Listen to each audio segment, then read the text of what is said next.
ধরেন আপনি এমন একজনকে কষ্ট দিয়েছেন, সে ভাত খেতে বসেও কাঁদছে।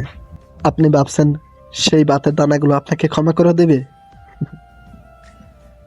ধরেন আপনি এমন একজনকে কষ্ট দিয়েছেন, যে জায়নামাজে বসে আল্লাহর কাছে 2 হাত তুলে দোয়া করেছে আর কাঁদছে। আপনি ভাবছেন সে জায়নামাজ আপনাকে ক্ষমা করে দিবে? ধরেন আপনি এমন একজনকে কষ্ট দিয়েছেন, যে তার মন দুমড়ে মুচড়ে শেষ হয়ে গেছে। আপনি ভাবছেন সে আপনাকে ক্ষমা করে দিবে?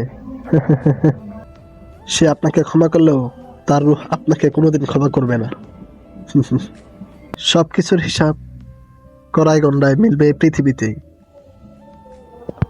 এটা হলো রিভেঞ্জ অফ নেচার, প্রকৃতির নিয়ম। Just wait and C.